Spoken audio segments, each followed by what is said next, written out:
Your body has exactly one way to cool itself down. Just one. It is not your blood. It is not your breathing. It is sweat, turning to vapor on your skin. That is the entire system. And on the right kind of day, it can be switched off. Not by you. By the air. Right now, it is the hottest afternoon of the year. You are 3 miles from home and walking. You think the danger is the number on the sign. It is not. The number that kills you is one you have never checked. And before this is over, you will be soaked in sweat and shivering. Your own gut will start poisoning your blood. So let's watch that one system fail. For in the afternoon, the worst hour of the day, not noon. The ground has been taking in heat since morning. Now it is giving it back. Your bus never came. The air reads 38 degrees. The pavement under your feet is far hotter than that. There is no shade on this road. You have half a bottle of water. So you start walking. Your body is already working hard. You just have not noticed yet. For a while, this works. Blood vessels near your skin swing wide open. Your body pushes blood outward, toward the air, to dump heat. Your heart rate climbs to keep it moving. Then the sweat starts. Glands all over you open at once. On a day like this, you can lose a liter an hour. Sometimes 2. And here is the part almost everyone gets wrong. Sweat sitting on your skin does nothing. Wet skin is not cooling. Only evaporation cools.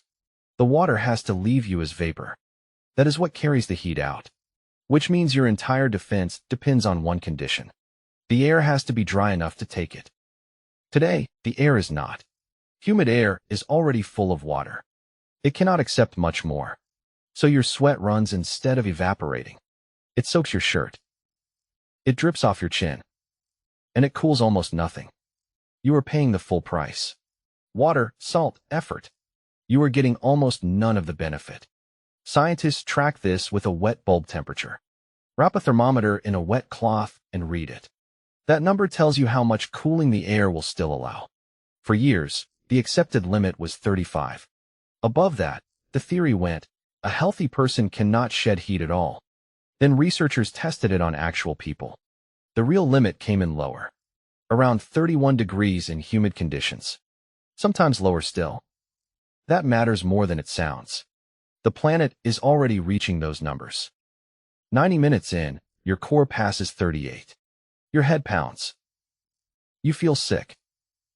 Your legs are heavy and strange. This is heat exhaustion.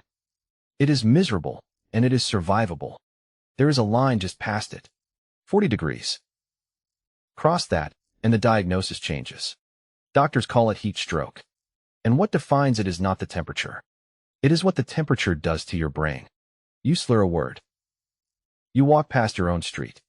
Someone asks if you are all right, and you snap at them. That last one is not your personality. It is a symptom. Heat stroke often turns people confused and combative. Some have fought off the paramedics trying to save them. The organ you would need to save yourself is going down first. Then something happens that makes no sense at all. You get chills. Real goosebumps on the hottest day of your life. Your skin turns clammy. You feel cold. Not warm. Cold. Your heart has been pumping hard for hours, and it is losing. Blood pressure starts to fall. Those skin vessels, wide open all afternoon, begin closing again. Cooling is being abandoned. Your body is triaging, and your skin lost. So the one honest signal you had, feeling hot, disappears. People at this stage have asked for a blanket. Textbooks will tell you sweating stops here. Sometimes it does. Often it does not, and victims are found drenched. Dry skin is a terrible thing to wait for. Waiting for it can cost the half hour that decides everything. Now the strangest part of all afternoon, your body has been taking blood from somewhere to feed your skin. Mostly from your gut. Your intestines have been running short for hours. And your intestinal wall is about 1 cell thick. It is the only seal between your food and your bloodstream. Starved of blood and overheated, that seal begins to leak. Bacteria from your own intestines cross into your blood. Your immune system answers the way it would answer an infection. Full alarm. Inflammation everywhere at once. This is why severe heat stroke looks so much like sepsis. You are not simply overheating anymore. You are being poisoned from the inside by something that has lived in you your whole life. Quietly, in the right place. The heat is also doing direct damage now. Proteins only hold their shape inside a narrow range. Push past it, and they begin to unfold. Cells stop working. Some of them die. Your muscles break down and dissolve into your blood. That debris floods your kidneys, which were already short on blood. Your liver takes damage.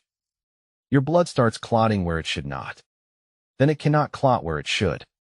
Systems that spent your whole life covering for each other begin failing together. You go down on a sidewalk. Someone calls for help. And here is the cruelest part of it. For years, the instinct was to rush you to a hospital. It seemed obvious. It was killing people. Every minute above that line does more damage. What saves you is cold water, immediately, right where you fell. Full immersion, up to the neck. Ice water. The current guidance is blunt about it. Cool first. Transport second. The target is under 30 minutes from collapse.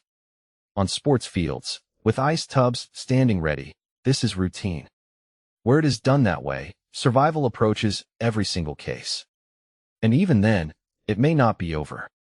Heat stroke can keep unfolding for days. Organs fail after the temperature is normal again.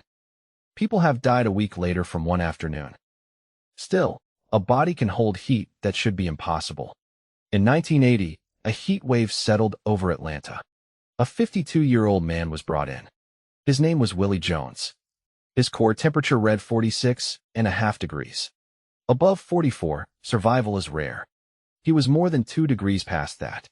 He spent 24 days in the hospital. He lived. It is still the highest body temperature ever recorded in someone who survived it. There is something worth sitting with here. That same year, in Minnesota, a young woman was found frozen in the snow. Too stiff for a needle. Too cold to measure. She lived too. 1980 gave us both records.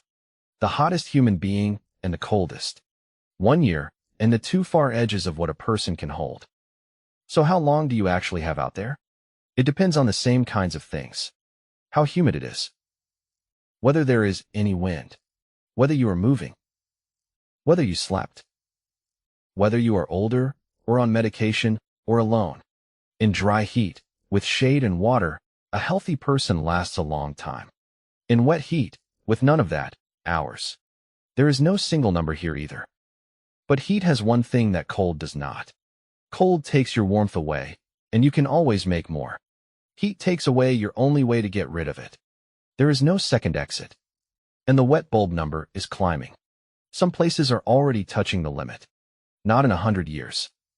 On days that have already happened. So watch the humidity, not the thermometer.